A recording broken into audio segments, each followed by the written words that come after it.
सहना भवतु सहनौ भुनक्तु सह वीर्यं करवावहै तेजस्विनावधीतमस्तु मा विद्विषावहै। ओम शांति शांति शांति। हरि ओम। Bhagavad Gita 13th chapter 32nd verse। यथा सर्वगतं सौक्ष्म्यात् आकाशं नोपलिप्यते सर्वत्रावस्थितो देहे तथात्मा नोपलिप्यते। यथा as sarvagatam, the all pervading, akasham, akasha, saukshmyat, because of its being subtle, na, not, upalipyate, is tainted, tatha, similarly, sarvatra, everywhere, dehe, in the body, avasthitah, existing, atma, the self, na, not, upalipyate, is tainted. Just as the all-pervading akasha or space, because it's being subtle, is not tainted or not affected, so the self or Atman is existing, which is existing everywhere in the body, is also not tainted.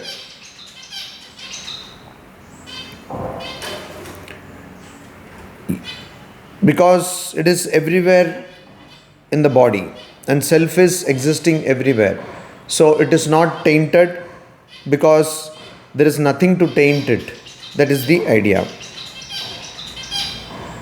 Yatha prakashayat ekah krishnam lokam imam ravihi kshetram kshetri tatha krishnam prakashayati bharata. Bharata, O descendant of Bharata, yatha, as ekah, the one, ravihi, sun, imam, this Krishnam, all, lokam, world, prakashayati, illuminates, tatha, similarly, kshetri, he who is, or the principle which is abiding in the kshetra, Krishnam, the whole, kshetram, kshetra, prakashayati, illumines. Shri Krishna in the earlier verses of this chapter has told that he is the knower of kshetra, who pervades in different kshetras. And what is kshetra? The body is called to be kshetra. Shri Krishna has told in the previous chapters. So here he says, just like one sun illumines all this world, so one who abides in the kshetra or in the field, descendant of Bharata, illumines the whole kshetra. So one who abides in the kshetra, that means one who abides in the body, he illumines the whole kshetra, he or it. So here it is about the ultimate principle, God or Brahman, which illumines the whole body. Then Shri Krishna says, kshetra kshetrajnayor evam antaram jnana chakshusha bhuta prakriti moksham cha ye vidur yanti te param. Evam, thus, in this manner, kshetra kshetrajnayoho, the difference between kshetra and kshetrajna, antaram, the distinction, bhuta prakriti moksham, the emancipation from the, or the liberation from the prakriti of living beings, cha, and jnana chakshusha, with the eye of knowledge, ye, who, viduhu, perceive, te, they, param, supreme, yanti, go to. That means those persons who, with the eye of knowledge, jnana chakshusha, eye of knowledge, they understand the difference between kshetra and kshetrajna. So a person who knows that the body is the Kshetra, is Kshetrajna, according to Sri Krishna in the earlier verses of this chapter. And people who know that, and also not only that, Sri Krishna has given different qualities, amanitvam, etc., which are found in a person who is a Kshetrajna.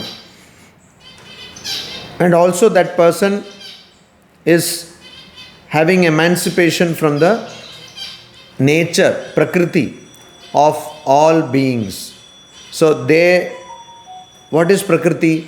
Prakriti is the material nature or delusion of beings due to avidya.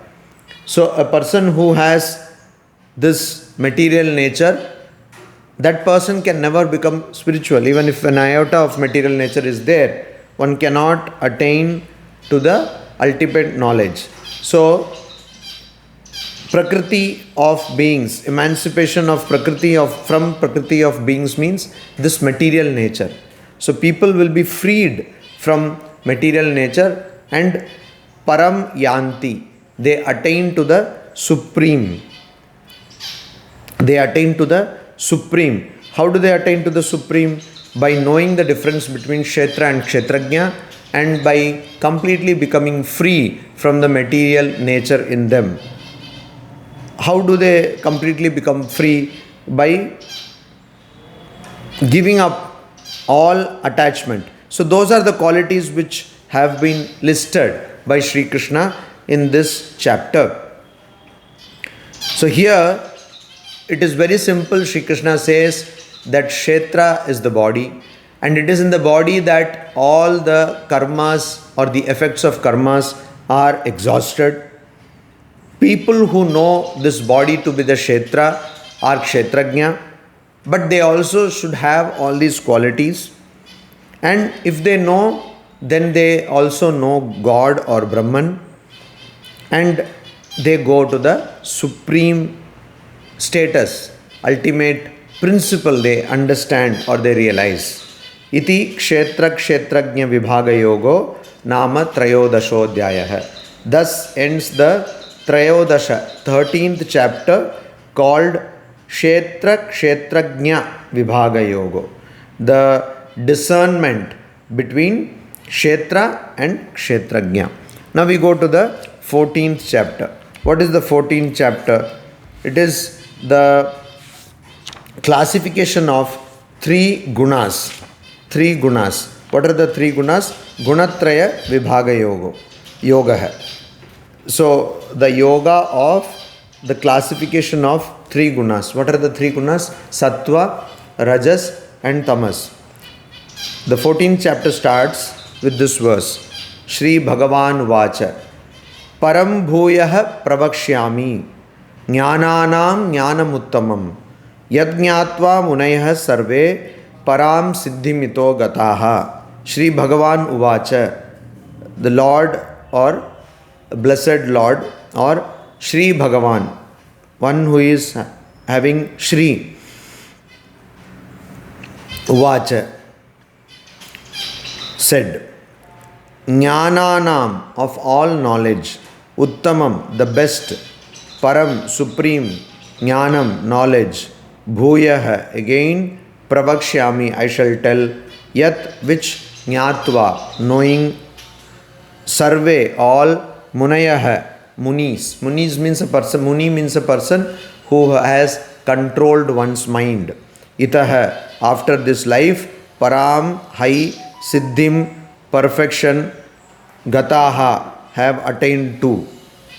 So, Lord said, or Sri Krishna said, I shall tell you that supreme knowledge which is above all knowledge, having known which all the Munis have attained to high perfection after this life. After this life means after being freed from the bondage of the body. That means after one birth. So this knowledge, supreme knowledge, which is above all knowledge, and that knowledge will lead you to high perfection after this life. That means once this life is ended, then you would not have to come into this cyclic nature of life and death, cyclic thing, cyclical phenomenon of again and again taking birth and again dying. That would not be necessary. That would not be necessary. I am going to tell you that supreme knowledge which is above all knowledge. Above all knowledge, this is not a knowledge of physics, chemistry, biology, mathematics, etc. It's not an empirical knowledge. So this knowledge is beyond all other knowledge. I am going to tell you that knowledge, knowing which you will attain to perfection after this life. After this life means after your life in the body is ended, you will attain perfection. Again, Sri Krishna is talking about the knowledge. Idam jnanam upashritya mama sadharmya magataha sargepi nopajayante pralaye na vyathanti cha. So idam, this jnanam, knowledge, upashritya, having devoted oneself to, mama sadharmyam, my being, agataha, having attained to, sarge, at the time of creation, apina, neither, upajayante, are born, pralaye, at the time of dissolution, nacha, nor vyathanti, are they disturbed or troubled, or they don't die. So the idea is, those who have devoted themselves to this knowledge, they have attained to my being. They are not born at the time of creation, nor do they die at the time of dissolution. So neither they are born at the time of creation, nor they die at the time of dissolution. Why? Because they have attained moksha. They have attained moksha. So because they have attained moksha, they are not born when the creation starts, and they don't die at the time of death, at the time of dissolution. So pralaya and srishti, that here the word used is sarga, that does not affect them. Why? Because they have attained moksha. They have gone to the sadharmyam. Sadharmyam, my being, mama sadharmyam, my property or my being, they attain, says Sri Krishna. So if they attain my being, that means my nature. They attain to God. That is the idea. Mama yonir mahad brahma tasmin garbham dadamyaham sambhavah sarva bhutanam tato bhavati bharata. Bharata, or descendant of Bharata, Mahat, the great, Brahma, Prakriti, Mama, my, Yonihi, womb, Tasmin, in that, Aham, I, Garbham, the embryo, you can say, Dadhami, place, Tatah, from then, Sarva Bhutanam, of all beings, Sambhavaha, the birth, Bhavati, happens. So my womb is great, the great Prakriti. When universe is being manifested because of ignorance, and so in that universe, what is the first thing which comes? Prakriti. And in that I place the embryo, sort of.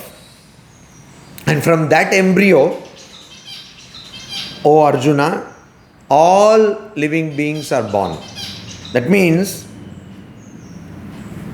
this Brahma, one word for Brahma is, the root word for Brahma is, it comes from Brahm. So it means to expand, or Vistara, expansion. So here, because of ignorance, this one seed or embryo or womb, the Prakriti, the whole, from this Prakriti, the entire universe comes out, evolves. So why is Sri Krishna saying I place my embryo in this? Because of Brahman, when there is ignorance, this universe comes. If there is no Brahman, even if there is no Brahman, then no universe will come. Only because there is rope, snake is seen. If there is no rope, no snake would be seen. So that is why Brahman is both the material and the efficient cause of this universe. And Upadana Karana and Nimitta Karana, material and efficient cause of this universe. And so one sees the reflection of the intelligence, Chit, which is the true nature. So that is what Sri Krishna says, that I place the reflection of my intelligence. And so this causes the evolution of the entire universe. And then he says, Sarva yonishu kaunteya murtayah sambhavanti yaha tasam brahma mahad yonihi aham bija pradapita. Sarva yonishu kaunteya murtayah sambhavanti yaha. So Kaunteya, O son of Kunti, Sarva yonishu, in all the wombs, yaha, whatever murtayaha, forms, sambhavanti, are produced, tasam, there, mahat, the great, brahma, prakriti, yonihi, womb, aham, I, bija pradaha, seed giving pita, father. So generally when a womb is created, there is a father and a mother. So here Sri Krishna says that whatever forms are produced in this universe, they have all the wombs of all the forms, the great Prakriti, Mahat Prakriti, Brahma, means here it has to be taken in the meaning of Prakriti. Prakriti is the womb. Prakriti is the womb. And the seed or the embryo is created by the seed of Father. Father means here Sri Krishna, means Lord, God. God or Brahman is the father and Prakriti is the womb. From there all the Murtayaha Sambhavanti, all forms are produced. Now Sri Krishna goes into a discussion of the three gunas. Om Shanti Shanti Shanti Hari Om Tat Sat. Shri Ramakrishna Arpanamastu.